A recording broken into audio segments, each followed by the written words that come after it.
Last time, we sailed the high seas with Moby Dick tours. Captain Jose took us to see dolphins and whales on 2 different outings. We visited the west side of São Miguel, had delicious meals at Lapsha Garden, and were serenaded by the Cagueros. This time, we recognize the hard-working fella. Man, that is one hard-working fella. Who? The guy in the blue shirt. First one to arrive in the morning, last one to leave in the evening. That's a trash can. Oh, yeah. How about that?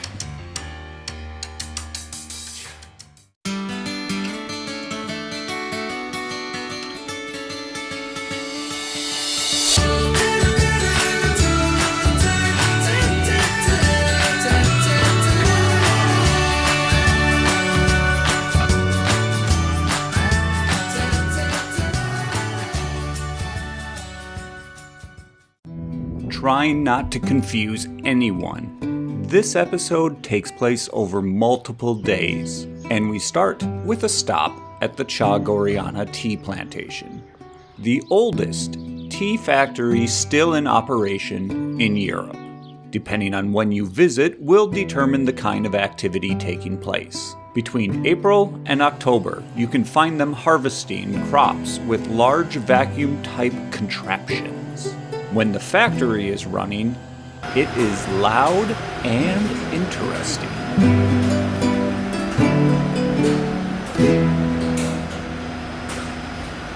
The machinery dates back to the 19th century and depends on engines turning wheels that run belts that turn machines. I'm probably sounding like an idiot here. Just have a look.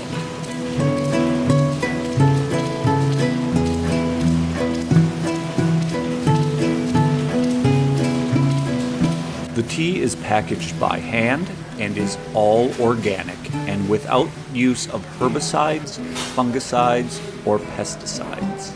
There is also a 3.4 kilometer trail that can be hiked in this area, which begins and ends at the parking lot.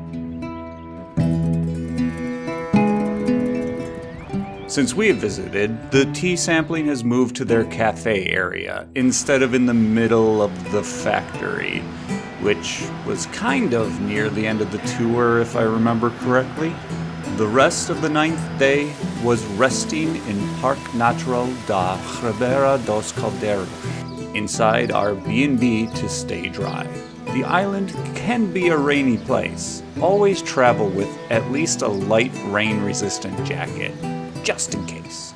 The 10th day of our vacation was the last move for accommodations. We situated ourselves closer to Ponta Delgada, but not in it, staying at Bungalow Casa Sete Quintas. It's a snuggly cabin with the option of adorable São Miguel Fila dog friends to hang out with. Plus the host Marco and his wife were excellent, even inviting us over for dinner on one of the nights. It was nice having dogs with us at this location. It was cute to wake up in the mornings and hear a tail beating against the wall of the cabin, or coming back from driving around the island and finding one napping on the patio, always wagging their tail when they see us.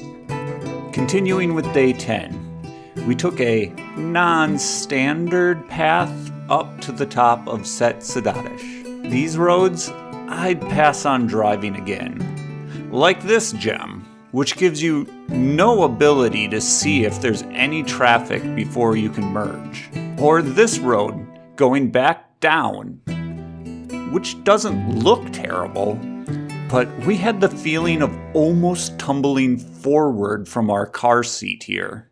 Anyway, arriving back to the top of the caldera, we stopped to hike to Miradouro da Boca do Inferno. And you know what? It's time for a São Miguel Hot Tip. Not sure what the weather will be like in the place that you want to visit on the island? Oh no! Use spotazores.com or the app The webcams located all over the island will give you a more accurate weather report than other sources. Not sure where that trail is you'd like to hike? Onde está? Use trails.visitazores.com. They have a listing of every official trail, stats on length, vertical climb, general difficulty, and if it's opened or closed. Do not hike trails that are closed. You could endanger your life. Not sure what you want to do with a free afternoon? Help me! Use Azores Smart Island app. It'll give you ideas on things to see, events to do, or news to know for the islands. This has been your São Miguel Hot Tip. The weather at Miradouro da Boca do Inferno will ultimately determine your ability to enjoy the view. Make sure it is clear when making the hike so you don't end up disappointed. Before getting to the hike, let me start with the parking. The lot is not big, and cars tend to line up along the road during the busy season, as this is a major destination. Be prepared to potentially park further away and have a small hike just to get to the trailhead. From the trailhead, it's a decent walk on a level path.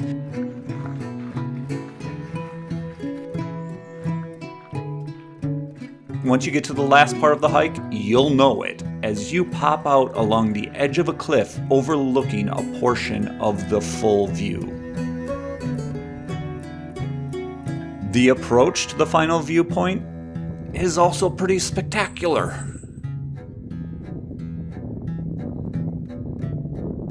Depending on how many people there are at the end of the trail, be sure to share time along the edge with others.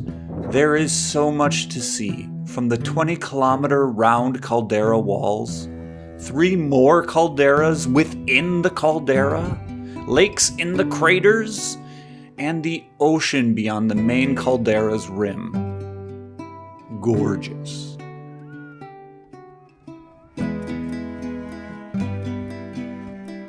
Nearby, you can also check out some of the historic aqueducts as well. This one is just down the road from Boca do Inferno.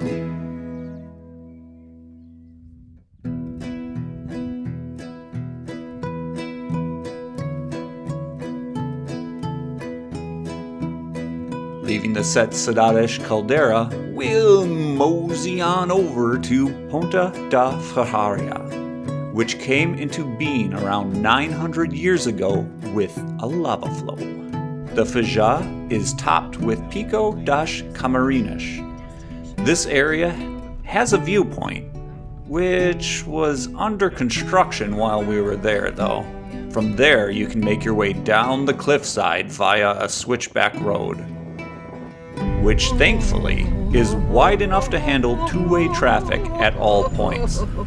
Unlike some other cliffside roads on the island.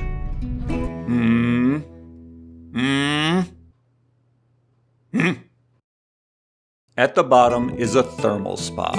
Beautiful rock formations formed by lava and a natural pool that is heated by a hot spring. The drive back up can be a bit hair-raising as well if you have height anxieties. You look. I did. Shouldn't have looked. I looked too, and I went, From here, let's see Ribeira Grande. Other than the personal business we had, we took a moment to walk through Jardim Municipal de Ribeira Grande. The park and the plaza next to it are pretty nice. I like this area.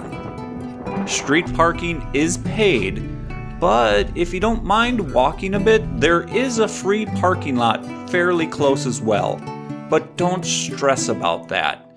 The paid parking is very affordable. If you have a few coins in your pocket, you'll be able to park just fine. Next up, we'll take the highway over to Via Franca do Campo. And this is where I will warn you about selecting locations while using Apple Maps. Apparently, it's not a good idea to select the name of the municipality and expect to get good directions to it. Here, we were taken up into the hills and farm fields. The whole time I kept saying, I don't understand why we would be going up the hills when the town is down by the ocean. But at least we didn't end up in a bad situation. I drove my car into a lake. We just took a country detour. In Via Franca de Camp, we stopped at Parque de Lazer, Poço Largo to view Iau de Via Franca de Camp. From this park, you can also see Ermida de Nossa Senhora de Paz on the other side of the village.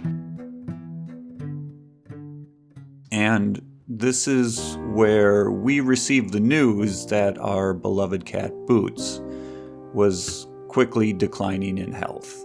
The remainder of the trip became more about supporting my parents' pet sitting and planning getting home. I basically stopped getting more video as it was not important anymore. Luckily, we were able to make it back to cuddle him one last time before he passed. A risk of travel when you have pets is that something happens while you're away, and you feel like you were careless with their last days on Earth with you. This trip is marked with his passing. He was with us for 13 years.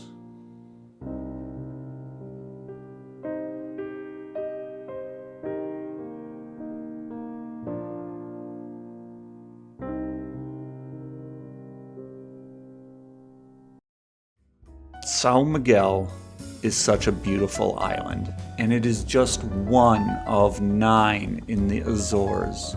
This is a place I can imagine seeing again and again. Now, this wasn't just a trip for pleasure. We wanted to see if this could be a place we could stay permanently.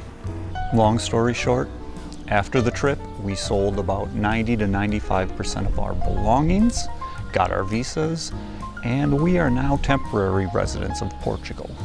It's kind of the reason why I haven't been uploading for the past year. We were kind of busy. But what does this mean for the channel? Nothing much will change, really. I will upload travel videos of trips we take like always. There are around 3 or 4 more videos I have in the can for editing, so even if they aren't big trips with fantastical itineraries, they should at least be somewhat interesting. And thank you for coming along on our adventures on São Miguel, Azores 2022.